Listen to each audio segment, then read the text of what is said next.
રાજેશભાઈ કારાવદ્રા મારું નામ છે। મારી દીકરી હતી દ્રષ્ટિબેન રાજેશભાઈ કારાવદ્રા। અમે બે માણસ મકાનના કામ માટે ગયા હતા સરું સેક્શન ઓફિસે। વાહેથી આવો બનાવ બન્યો। મારા વરને કીધું કે ટિફિન દઈ જા, તો મારા વરે એને ટિફિન દેવા મોકલી। મારી છોકરીને 10-15 મિનિટ પછી મકાન માલિકે કીધું કે ખબર પડી ને, તો મારી છોકરી દોડી ગઈ ને, તો મારી છોકરી ત્યાં મરેલી પડી હતી। થોડો જીવ હતો એનામાં। એટલે મારી છોકરી લાલજી કૈલાસ પંડ્યા, એ બ્રાહ્મણ છે, અમારા ભેગા રહેતા ને ખાતા ને પીતા। એને મારી છોકરીને છાતીના ઘા મારીને પૂરું કરી નાખ્યું। ન્યા સંબંધી કાંઈ નહીં, મારા વરને કટારામાંથી ઓળખતા ને મારા વર કે બાપ ઠેકાણે છે તો રોટલા પાણી અમે ખવડાવતા એને। પણ અમને સાહેબ આવી થોડી ઘટના જ ખબર હોય કે આવું અમારી માથે કરશે। આપણે તેને બાપ સમાન માન્યા હતા, તો આપણી માથે આવું કર્યું તો આવાને તો જિંદગીમાં જીવવા જેવા ન રહેવા દેવા જોઈએ। આ છોકરી કેટલા વર્ષની હતી? છોકરી 12 વર્ષ શેમાં ભણતી? બીજામાં ભણતી, મોડી ભણવા બેસાડી હતી।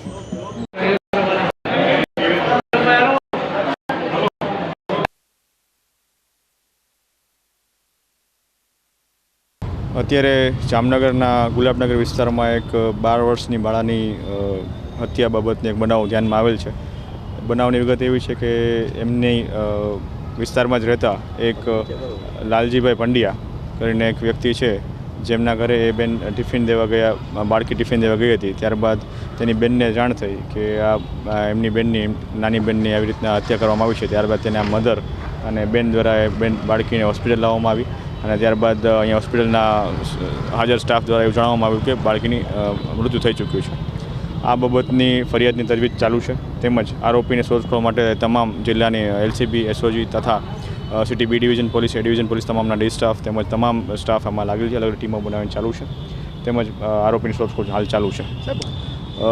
બનાવ પાછળનું પ્રાથમિક કારણ હાલ સુધી જે ધ્યાનમાં આવેલું નથી, જે આરોપીની તજવીજ બાદ ધ્યાનમાં આવશે।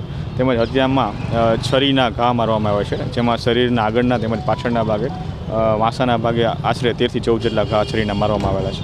જે પ્રાથમિક બાબતો ધ્યાનમાં આવી છે એ મુજબ જે લાલજીભાઈ પંડ્યા કરીને જે શકદાર જે ઈસમ છે, એના વિરુદ્ધ અગાઉ તેની પોતાની જ પત્નીની હત્યા બાબતનો ખંભાળિયા ખાતે ગુનો દાખલ થયેલો છે, એવી પ્રાથમિક માહિતી મળેલ છે, જે વેરીફાઈ કરવાની બાકી છે માહિતી છે।